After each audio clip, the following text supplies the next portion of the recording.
Hello, BookTube. Because the year is winding down and because a massive snowstorm is bearing down on most of the United States of America, I thought it only right that I repair to the Brattle Bookshop this morning, first thing, to shop for books. I don't need any more books. And the storm that is going to hit most of the people in the country is not going to hit Boston. But as justifications go, it was good enough. So I went to the Brattle Bookshop first thing in the morning, bright, clear morning, not a cloud in the sky, and so the sale lot was open, which for those of you who don't know what I'm talking about, is a gigantic area next to the Brattle Bookshop. The Brattle is a used bookstore. But in addition to all the books they have inside, they have a sale lot outside where things are only organized by price. $1, $3, and $5. So you're not out of pocket a lot of money. I had a bit of money set aside to indulge myself in one last Brattle haul for the year. And then that money became superfluous because one of you sent me money.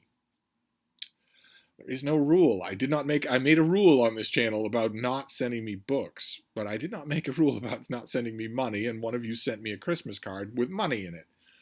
Very nice. Totally unnecessary. But I thought, well, okay, you had money set aside for the Brattle. What better use of the money that one of your own viewers is giving you than using that money for the Brattle instead? So I took that money to the Brattle, and it turns out I didn't even need that because two of you, and you know who you are, left me enormous credits at the Brattle. You called in store credit at the Brattle, which you're certainly allowed to do. There's no rule against calling the Brattle Bookshop and saying, I'd like to swear out some store credit for Steve. You probably, depending on who you get on the phone, you probably won't need to identify me any further than that. I'm in there at the shop often. It was very, very nice. So my shopping was free anyway. It usually is so minor. The prices are usually so reasonable that usually at the Brattle, the thing that determines when I am finished is when I reach my carrying capacity, not when I reach my money, the limit of my money. And that was certainly true today. I found, I don't think, any paperbacks. No, not a single paperback. Instead, it was all hardcovers, which I had to carry back here myself. But I'm not starting with a hardcover. I'm starting with a paperback because I didn't get it at the Brattle. I got it at a little free library. The Bean and I were on a walk, and we passed a little free library, and I found something that I actually do want. And this will do, depending on how much use I get out of it, but I think I want something better than what I found. I mentioned that I have been deep diving into the Bible, specifically the book of Exodus, in the last 2 weeks. And it's been getting deeper and deeper and deeper. It's been extending to more and more of the Bible. And I've been bouncing around between the different Bibles that I have, and I noticed fairly early on that I don't have a copy of the New International Version, the NIV, even though it's one of the most popular modern Bibles in the world. And I found one at a little free library. I found a little New International Version, one of these tiny little handy paperbacks with, the really good binding, the really floppy pages. I grabbed it. I'm perfectly happy to put it back, that little free library, because I want the New International Version, but I think I want a nicer version than this. Something, first of all, that's bigger, so that I'm not straining at the type, and maybe that has illustrations or commentary or whatever. This is something that you would find in the hotel room for free. I grabbed it just because it doesn't do to ignore the fates when they put something in your path like that. It doesn't do to ignore that, but I think it's a placeholder copy of the NIV until I find a really nice one. I've been loving bouncing back and forth between all the Bibles that I have, just loving doing that. So I want to keep doing it. And I definitely want the NIV involved, just maybe not that particular copy. But then all the others here are hardcovers. Like, for instance, I found this is a modern library edition, this doesn't have a dust jacket, but this is the Memoirs of Hadrian by Marguerite Yourcenar. And this is the modern library edition that is the trade paperback that I have, the one that has that as a cover and that has all of the artwork in it. There's another translation of the Memoirs of Hadrian that had, I believe it wasn't, this translation is by, how do I tell you that? Grace Frick, in collaboration with the author. But I think there's one other translation. I think it came out in a paperback in America with an Edward Gorey cover. I could be wrong about all of that, but I think there's one other translation that's in and about. I have this translation in trade paperback that has this as a cover. And I have a lot of fond associations with that particular paperback edition, but it's paperback. This is a lot sturdier. And right now, I think that I might like to reread this in 2023 for a very specific reason. That reason is something you may have seen. It's a video that you may have seen on Micah Cummins' channel. He and Ann Novella are doing classics read-alongs all throughout 2023. And one of the ones they're doing is the Memoirs of Hadrian. How exciting. Those of you who have had this on your TBR and want company reading it, you could do worse than that. But then the next batch here are Library of America hardcovers, which I found out in the sale lot and wasn't looking for, wasn't planning on it, but when I saw them, I thought, no, I kind of want those. I have a shelf for them. I will definitely give these a try, probably in the next 2 weeks before this year ends, when the new releases have dried up almost completely. My obligation to the new releases has also dried up almost completely. The reviews will be few and far between now and anything in the new year. And there's no reading in the new year. This is the time when my bailiwick closes down. The framework that I give to most of my reading during the year, which is to read new releases in the American book market at a breakneck pace, that breaks down now. And I just go roaming all around my library. And when I realized that I wanted these editions. These Library of America editions. The Library of America is a sort of a uniform set. Most of them are. There are some collectible items that aren't uniform, but most of them have black dust jackets with a little ribbon of red, white, and blue along them. And they are done with a minimum of editorial fuss. They are mostly just vetted and well-curated versions of these classics, most of which I have in Penguin Classics as well. But these hardcovers are a lot more durable. They have acid-free paper. They have sewn binding. So if I'm going to find them for $1, I'm going to grab them, most of them. And I got 6 of them today. I got the novels of Nathaniel Hawthorne. They also have these built-in cloth bookmarks. They're very nice productions. I got the novels of Hawthorne, and then somebody put this in a library binding. Maybe this was a library copy at one point. A very nice one. Very happy to have this. This is the Tales and Sketches of Hawthorne. So there you have the grim old man, and there you have the super hottie just out of college. and that is it. I believe that is all of the Library of America Hawthorne. Where am I going to put these things? Then I got 2 volumes of Henry James. Beautiful things. They're brand new looking. They are the complete stories. So one volume is 1892 to 1898, and then 1898 to 1910. Lovely volumes like that. I have an on-again, off-again love-hate relationship with James. His short stories I often find far, far more bearable than anything else that he wrote. I think a large part of that is because they were more heavily edited. They were more carefully attuned to the demands of the market. They weren't self-indulgent. And there's all the classic ones are in these 2 volumes. So that's great. Glad to have them. And then these next 2 volumes, which I had once upon a time, and I think a box set. Very happy to I haven't had them in years. The Library of America did a few 2-volume sets of American poetry. And this is the one for the 19th century. Volume 1 is from Freneau to Whitman, and then Volume 2 is Melville to Stickney, but it also includes American Indian stuff, Negro spirituals, slave spirituals, all that, song cycles of all kinds. So 2 lovely volumes to have there that I had once upon a time. I don't remember if I reviewed these or not, but I certainly pored over them. I got them when they originally came out. Actually, these things will tell me, won't they? When did this set originally come out? I don't often think of copyrights when it comes to Library of America because it's all older stuff. Yeah, 1993. These came out in the early 1990s. And I was working at a bookstore at the time, and I got them.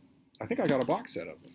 So I got, 6 Library of America volumes for less than the cost of what one new would be. That's fantastic. That was fine by me.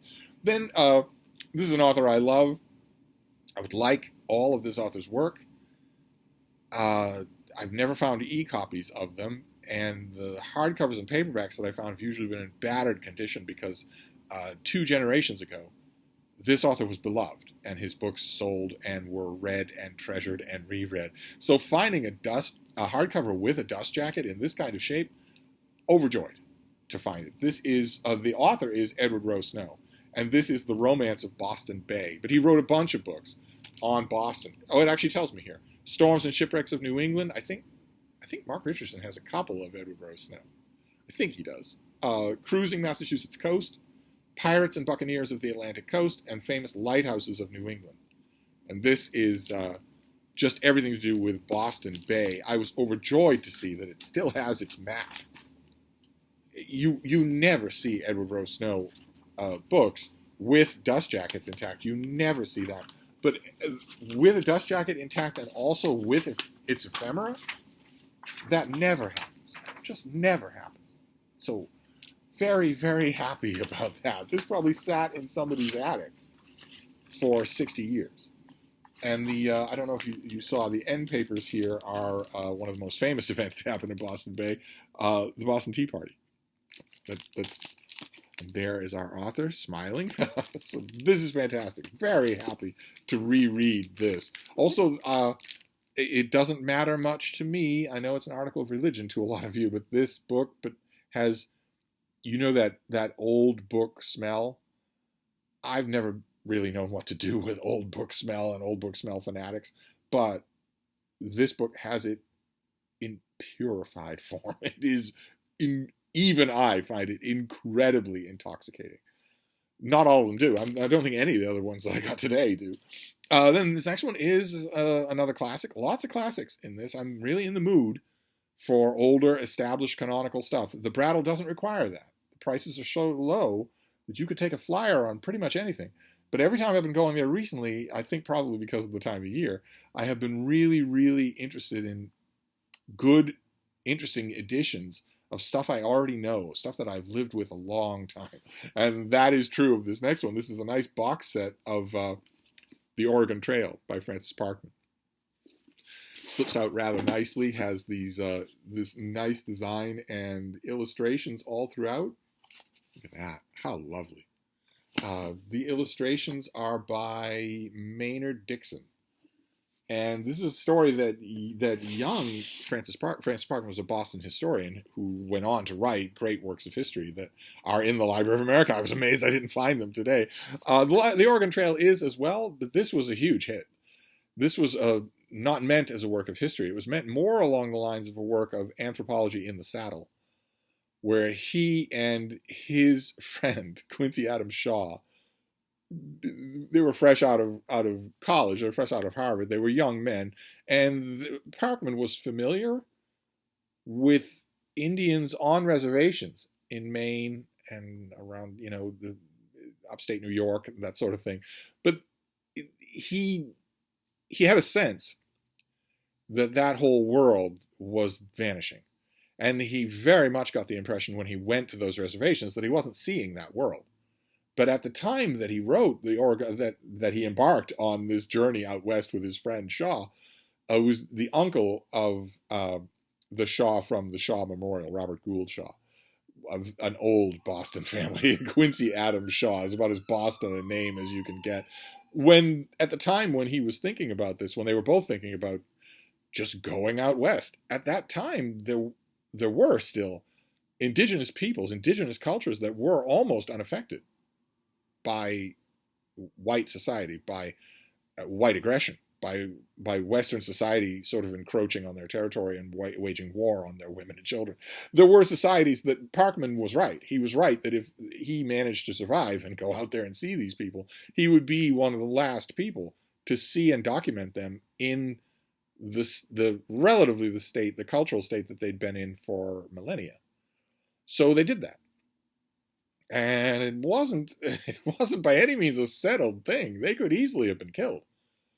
The Arapaho, especially, that they encountered were most of the tribes, the major tribes that you would know, that you would think of off the top of your head for Native American culture, like for instance the Sioux, weren't dedicated at this point when this book was written to hating and killing, white aggressors. But the Arapaho and the Cheyenne were had no trouble in killing anyone. They were very warlike people. Most of the bands that Parkman met could easily have killed him.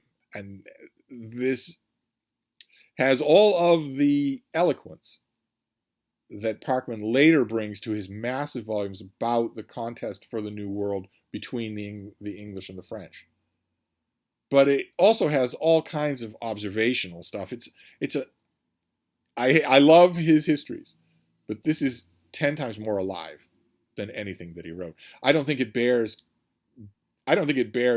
close comparison with his histories so much as it does with 2 Years Before the Mast by Richard Henry Dana. That they have always struck me as very much alike in tone and in that sense of educated young men from the East realizing that they were on the cusp of losing a world and wanting to see it. Just that. I want to see it. I want to experience it before it's gone. Parkman had ill health most of his life. This made a man out of him. The Oregon Trail, the adventures in the Oregon Trail brought him as close as he was ever going to come to vivid physical health.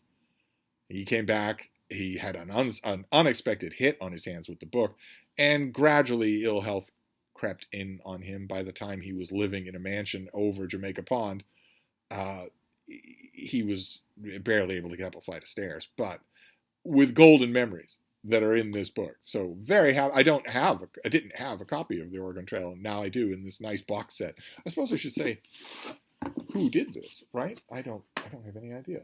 Heritage Illustrated Bookshelf from the Heritage Press.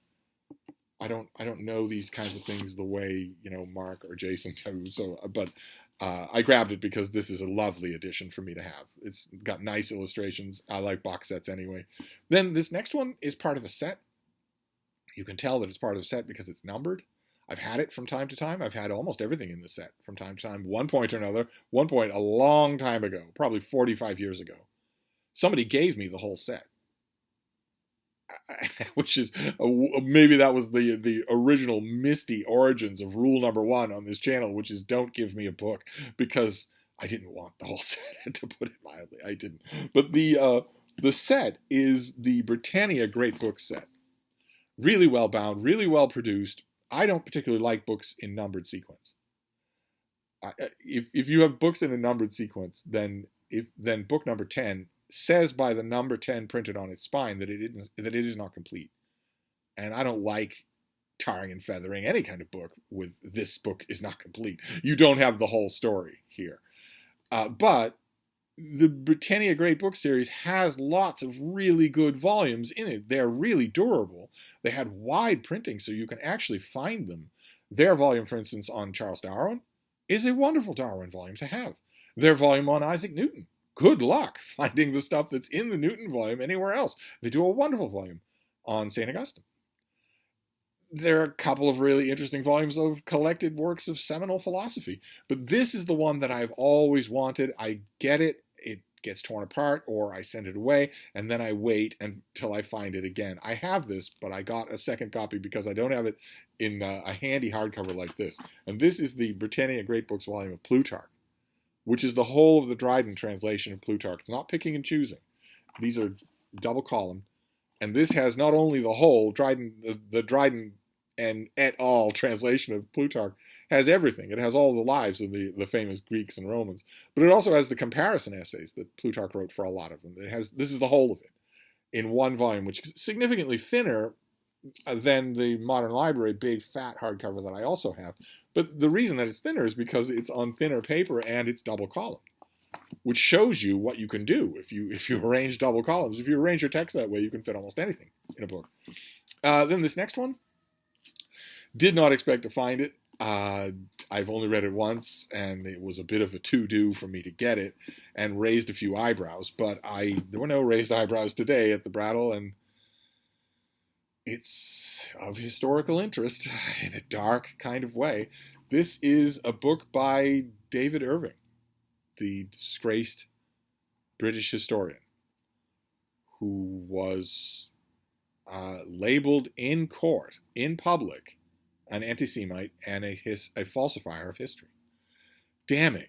As far as I know, David Irving is still alive. And once upon a time, he was the wunderkind of World War II studies.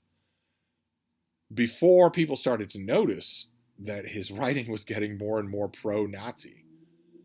No other way to put it than that. I think, as I've mentioned many times on this channel, I think the story of David Irving is utterly fascinating. Just utterly fascinating. In Lord of the Rings, we are told that it's perilous to study the craft of the enemy, because that craft doesn't sleep. Even when the enemy doesn't know you're studying it, it can still turn you. I read everything that David Irving writes, and sometimes I go back to it. I like, for instance, to compare the first version of Hitler's War, a book that made him a pile of money, with later versions. His own revisions to the book, as he goes back to it, are persistently more and more pro-Nazi. He would say that absolutely isn't true. He would say that he is simply calling balls and strikes, that he is the most honest World War II historian. But that's not the impression you get. The impression you get is this weird alternate reality in which Hitler is, as I've often said about Irving, or sometimes about A.N. Wilson, that where Hitler is a beleaguered European statesman who's just largely misunderstood.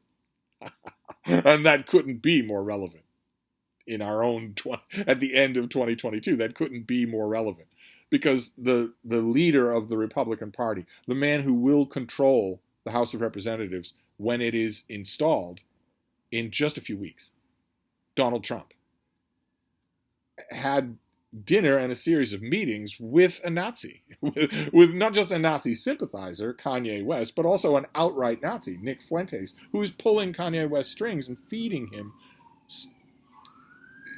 exactly the kind of propaganda that you find in David Irving the later on in his career you go. He is, at one time, he was a prodigious researcher, and he's a very lively writer.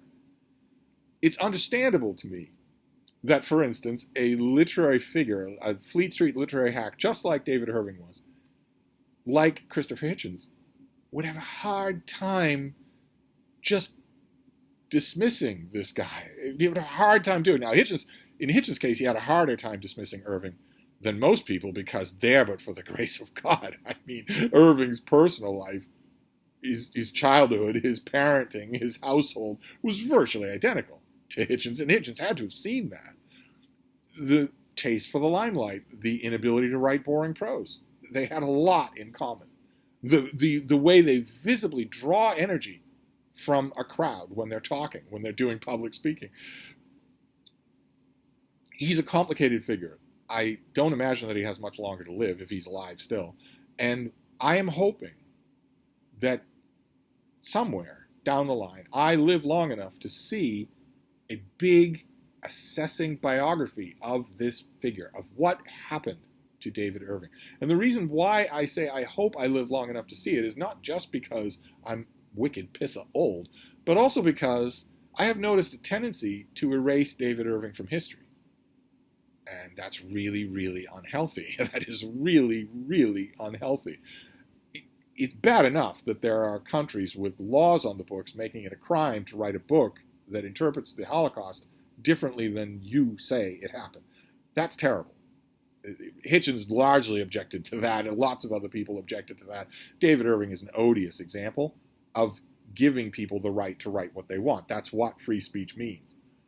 Even if they write a book in which they say that there is no documentation directly linking Hitler to organizing or perpetrating the Holocaust. Even if you're going to write a book saying that, you ought to be allowed to do it. Marketplace of ideas, all that kind of nonsense. And yet David Irving has spent time in jail for doing exactly that. That was his crime. And I'm hoping that persona non grata damnatio memoriae attitude towards him, where we just erase him from history, I'm hoping that goes away with time. Maybe after his death, when he's not around to be quite so noxious. Maybe that would be the case. I have seen disturbing elements of that, where David Irving did original research in a field. He did plenty of that in his heyday. He did plenty of original research. And 40 years later, somebody in full knowledge of the odor around his name will write a book on that subject, whether it's Hitler's Doctor or Himmler, primary document research on Himmler, and nowhere to be found anywhere in their critical apparatus. Sometimes when that critical apparatus is huge, will be even a mention of David Irving. Well, that is falsifying. That is you are doing his work for him. He has been crying against professional historians forever for being a kind of boys' club that is willing to lie to its readership in order to cover its own posterior. If you erase him from the documentary history of what you're studying, you're doing that. You're doing what he accuses you of doing. But I don't know if I'll ever see that book, but I found a David Irving book today at the Brattle. It usually doesn't happen. Usually people that buy his books keep them for very negative reasons. For very negative reasons. I'm not one of those people, no matter what I might sound like. I'm not one of those people. But I will read this author until he writes his last word. I consider the subordination of David Irving to be one of the most fascinating studies in the annals of writing in the latter half of the 20th century. And I found his book on Nuremberg, The Last Battle, which is put out by Focal Point, which is his own publisher. This was at the point when no one would touch him, when no rational publisher would put out a book by him. And I don't think I've ever read David Irving's book on Nuremberg. I've read tons of books on Nuremberg, but this will be the first one where I can call. If this was published at the time when he was publishing himself for Focal Point, then I can guess that this will be the very first book on the trial at Nuremberg that I have ever read that is essentially the good guys on trial, where the book wants to position itself as the good guys on trial. Boy, weren't those Soviet and American judges really mean? We'll see. Maybe I could be wrong. I could be wrong. We will see. Yes, there is. By the time he was publishing his own stuff, he did not look like that. But this is. Let's see if we can get an example. Yeah, see, the price is in pounds. I don't think Focal Point has an American distribution. Most of his books now are sold privately to a relatively small coterie of people who basically keep him financially afloat. Because all of his contracts have been voided. Publishers have pulped his books. He can't make a living in any way except to give speeches to select groups of people. And also, I think he conducts tours, or did at one point. He's probably frail by now. But what is this? Teutonic sagas relate that after the great battle with the Mongols on the Lechtfield Plain, where the armies of two different worlds clashed in violent, bloody massacre, the spirits of the fallen warriors went on fighting for 3 more days above the clouds. So it was in Nuremberg from 1945 to 1946. Where the city's face bore the terrible scars of the mortal struggle between Germany and her enemies, which had ended in May of 1945. The ghosts continued the struggle for 16 more months. But there the parallel ends. The armies were unequal. One side was unarmed and had few friends. See what I mean? The Nazis are being portrayed. They're being set up as the underdogs. But I will read it in the faith that I myself will not be suborned. I have read everything by David Irving. I still think Hitler is the pits. And then the final book that I found today is a perfect example of the Brattle will provide. I always say that is one of my favorite phrases, that if I encounter a lack in my own reading, in my own library, if something causes me to realize that I don't have a book or a specific book or a book on a particular title, subject, if something causes me to realize that, and especially if I say it out loud on BookTube, then the Brattle will provide. And that happened just the other day. I was showing you a collection of the annotated critical writings of Oscar Wilde. And I mentioned that I've never really got on with this author, and that part of me feels like I should. And that critical writing will be that's part of him that I like the most. And during that discussion of that book, I mentioned that I don't have anything on Wilde here. I have none of his works in Penguin Classic, and I mentioned that I don't even have Richard Ellman's classic biography of Oscar Wilde, which is one of the greatest biographies of the 20th century. And I found it. Found a nice, beautiful hardcover of that book, which I think sorely deserves a reread. So I will do that. I will give it a reread, at least that. Because Ellman's a great biographer, I will at least do that. Whether that opens up Oscar Wilde to me, I don't know. But so there you go. that was my Brattle haul for today. Pre-snowstorm Brattle haul, pre-snowstorm, no snowstorm Brattle haul. I don't know what justification. Maybe I don't need one. We have a Richard Ellman's biography of Oscar Wilde, which I have now. I will fill this with Oscar Wilde related stuff, and I will just keep it and give it a reread. We have David Irving's book on Nuremberg. What a surreal experience that is going to be to read. Then we have the Britannia one-volume Plutarch. I have this already in Modern Library, but now I have it in a thinner and more handy book. Then Parkman's The Oregon Trail in a Heritage Press illustrated edition. We have The Romance of Boston Bay by Edward Rowe Snow with a dust jacket with its original map. Amazing. Modern Library Memoirs of Hadrian. This didn't have a dust jacket, but that's all right. And then Library of America. So we have the 2-volume Library of America, American Poetry of the 19th Century, 2 volumes on the short stories of Henry James, and the 2 volumes that comprise all of Nathaniel Hawthorne. This didn't do it. Didn't make it. It's just too tall a book pile. And also from the Little Free Library, a little new international version of the Bible. That's a placeholder. I'm not as excited about that as I am about some of these. I think that on this list, probably the thing that will get my attention first, believe it or not, considering what some of you will remember from how I usually talk on this channel, the thing that is intriguing me the most are the short stories of Henry James. I'll probably go through a whole volume of that tonight. Just, there are bound to be stories in those volumes that I'm not that familiar with. I will make a point of not going to the ones I am familiar with, just to see what Henry James does in 35 pages. That's fascinating in its own right. But there are lots of things here that are calling to me. So I think this is probably my last Brattle haul of the year, but you never know. I'm in the point now where I just don't know. I doubt it. I doubt that I'll be back. The most likely time would be Friday, and I think Friday of this week it's going to be socking down rain here. So that wouldn't work. If it's pouring rain on Friday, I probably won't go. Yeah, who knows? Next week, though, ooh, I don't know. We'll see. If I go, I will take you along, and you'll be the first to know. So, anyway, so that's it. That's a Brattle wrap-up for this week, and I will see you soon. Thank you, BookTube.